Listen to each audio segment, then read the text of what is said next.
Daddy, నా పేరు వంక గురుమూర్తి అండి. Visakhapatnam fishing harbour AP mechanised boat owner అసోసియేషన్లో నేనే ఒక నెంబర్ని. నా బోట్ నెంబరు 67. అలాగే ఈరోజు మీడియా మిత్రుల ద్వారా కొన్ని విషయాలు తెలియపరచాలని ప్రభుత్వంకి, అలాగే ఏదైతే వ్యవస్థ బోటు ఓనర్ల సైడు ఆలోచించవలసింది ఉందో వాళ్ళందరికీ తెలియజేయాలని ఈరోజు మీడియాని ఆశ్రయించడం జరిగింది. విషయం ఏంటంటే, ఫిషింగ్ హార్బర్లో చాలా వరకే సమస్యలు ఉన్నాయి. సమస్యల మేరకు నాయకులు ఇప్పుడు ప్రజెంటు ఎవరైతే గత 2 సంవత్సరాల నుంచి ఇప్పటి వరకు కొనసాగుతున్నారో వాళ్ళకి నేను కొన్ని విషయాలు తెలియపరిచానండి. అవేంటంటే, విశాఖపట్నం ఫిషింగ్ హార్బర్లో గత 2 సంవత్సరాలకి ఇప్పటికీ చాలా వరకు సమస్య ఉందండి. దానివల్ల ప్రతి బోటు ఓనర్ కూడా చాలా కష్టాలను ఎదుర్కొంటున్నారు. దాని మీద ఆలోచించమని చెప్పాను. విషయాలంటే ఏం కాదండి, అందరికీ సంబంధించినవే. గతంలో వేట తీరు ప్రకారంగా ఒక వ్యవస్థ లాంగ్ లైన్ అని యాట్ల మీద యాడ్ చేసేవారు గత 2 సంవత్సరాల క్రితం. ఇప్పుడు ఈ 2 సంవత్సరాల తర్వాత ఏమైందంటే, జనరేటర్లు పరిధిలోకి తీసుకొచ్చారు. దాని మూలంగా నెట్ట బోట్లు దాదాపు 700 బోట్లు ఉంటే, ఈ యొక్క గిల్ నెట్ అని లాంగ్ లైన్ అని బోట్లు 100 బోట్లు ఉంటాయి. ఈ 100 బోట్ల వల్ల వ్యవస్థ చాలా వరకు దెబ్బతింటుందని నేను మైలుపల్లి లక్ష్మణరావుకి, పిసి అప్పారావు గారికి, బర్రికొండబాబుకి, అలాగే ఫిషరీస్ జేడి లక్ష్మణ్ గారికి కూడా నేను కలిసి మాట్లాడడం జరిగిందండి. దాని మీద వాళ్ళు ఇంతవరకు స్పందించలేదు.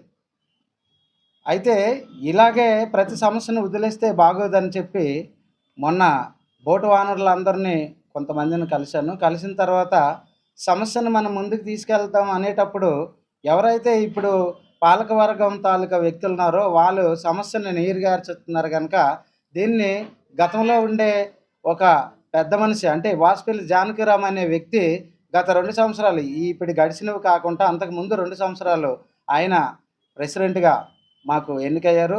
ఆయన ఉండేటప్పుడు కొన్ని సమస్యలు మేము చెప్తే అది తక్షణమే దాని మీద ఆయన యాక్షన్ తీసుకునేవాడు. అది అప్పటికప్పుడు సాల్వ్ అయ్యేది. ఆ 2 సంవత్సరాల తర్వాత ఇప్పుడు ఈ 2 సంవత్సరాల్లో ఏ సమస్య వచ్చినా సరే దాన్ని వాళ్ళకి సంబంధం లేని పరిస్థితిలో చూస్తున్నారు కనుక బోటు ఓనర్లు దాదాపు 200 నుంచి 300 మంది 1వ నెంబర్ జెట్టి నుంచి 11వ నెంబర్ జెట్టి వరకు, అలాగే డాకు వరకు తిరిగి ఆ యొక్క వాసుపల్లి జానకిరాముని మళ్ళీ ఈ 2 సంవత్సరాలు నడచవలసిన ఏదైతే 4వ నెల 11 నుంచి 15వ తేదీల్లో పద్ధతిగా ఎలక్షన్ అనేది క్లోజ్ అండి. 2 సంవత్సరాలకి తర్వాత 4వ నెల 11వ తేదీ నుంచి 15వ తేదీల్లో కొత్త కమిటీని ఎన్నుకొని మళ్ళీ పెద్దలు ఫామ్ చేసుకోవాలి. కానీ దాన్ని ఏం చేస్తారంటే పెడతారిని పెట్టి గతంలో జానకిరామ్ 2 సంవత్సరాలు చేసిన తర్వాత ఆయనే రన్ అవ్వాలని చెప్పేసి అందరం వదిలేస్తే మా నాయకులు ఇప్పుడు ప్రజెంట్ ఉండే నాయకులు మేము కూటమి ప్రభుత్వం అధికారంలో ఉంది, దాని మూలంగా మేమే ఇక్కడ పెద్దార్కం చేయాలి కానీ వైసీపీకి తిరిగి అండగా నిలిచే వ్యక్తి పెద్దార్కం చేయకూడదని చెప్పేసి వాళ్ళొక దౌర్జన్యంగా ఫిషింగ్ హార్బర్లో ఒక 20 మంది 30 మంది కలిసి ఆ యొక్క మైలుపల్లి లక్ష్మణరావు గారిని ప్రెసిడెంట్గా ఎన్నుకున్నారు. మిగతా కమిటీ అంతా వాళ్ళకి నచ్చిన వాళ్ళు ఎన్నుకున్నారు. కానీ అది చేసేది కూడా పద్ధతి కాదండి. నిజంగా చెప్పాలంటే ఏదైతే 11వ తేదీని 11వ తేదీ 4వ నెల 11వ తేదీ నుంచి 15వ తేదీలో కమిటీని ఎన్నుకోవాలో ఆ టైంలో ఎన్నుకోవడానికి ముందుకు రాలేదు. ఇంకా చేసేదేమీ లేక అప్పటి వరకు ఈ మైలుపల్లి లక్ష్మణరావు అనే వ్యక్తి ఏం చేశారంటే మళ్ళీ మనకి జానకిరామే కావాలని చెప్పేసి మాతో పాటు వచ్చారు. గంగమ్మ తల్లి గుడి దగ్గర కూడా మీటింగ్ పెట్టాం, అందరం కూడా ఆయనే కావాలనుకున్నాం. సో అదంతా అయిపోయిన తర్వాత ఎవరైతే ఇప్పుడు స్థానికంగా నాయకులు అదే రాజకీయ నాయకులు ఉన్నారో వాళ్ళ దగ్గరికి కలిసి లేదు ఆయన వైసీపీ, మీరేమో కూటమిలో ఉన్నారు కనుక మీరే చేయాలని చెప్పినందుకు ఈయన ముందుకొచ్చారు. ఇదైతే సరికాదండి. నాకు బుద్ధి అంటే దాదాపు నాకు వయసొచ్చి ఓటు హక్కొచ్చిన దగ్గర నుంచి 1983 నుంచి నేను టీడీపీ జెండా పట్టుకున్నానండి. నాకు ఇంతవరకు నా గ్రామస్తులు కూడా నన్ను బహిష్కరిస్తామన్నారు. ప్రజారాజ్యం పార్టీ వచ్చినప్పుడు భయపెట్టారు. వైసీపీ పార్టీ వచ్చినప్పుడు భయపెట్టారు. నేనెప్పుడూ భయపడలేదండి. ఆ టీడీపీకే పనిచేశాను. టీడీపీకి సర్పంచ్‌గా చేశాను. కానీ ఎప్పుడు పార్టీలు అనేవి ఇక్కడ ఫిషింగ్ హార్బర్‌లో పరిధిలోకి ఏ నాయకుడు కూడా తీసుకురాకూడదండి. ఇక్కడ ఏవైతే రాష్ట్రం మొత్తం మీద టీడీపీ గానీ, జనసేన గానీ ఒక్కొక్క పార్టీ ఏదైతే ఇప్పుడు బీజేపీ గానీ, ఇలాగ రకరకాల పార్టీలున్నాయో అన్ని పార్టీలకి సంబంధించిన వ్యక్తులు బోటు ఓనర్లు. ఇక్కడ ఎవరికీ పార్టీతో పని లేదండి.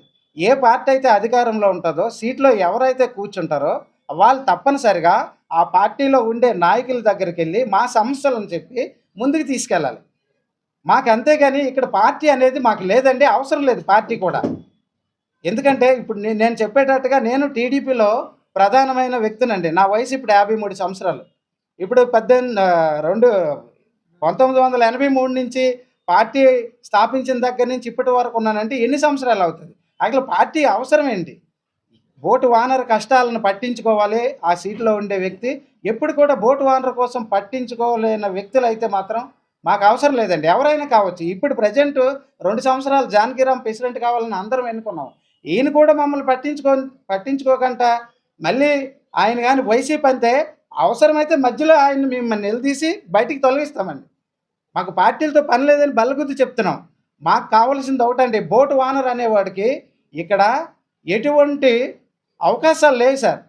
200 నుంచి 300 మంది బోటు ఓనర్లు ఏకపక్షంగా వాసుపల్లి జానకిరామే మాకు ప్రెసిడెంట్ కావాలని మేము దండలేసి వెన్నుకున్నామండి. దాన్ని వాళ్ళు తిరస్కరించి ఆయన కాదని అంటున్నారు. అదైతే 100కి 1000% తప్పండి. ఎందుకంటే నా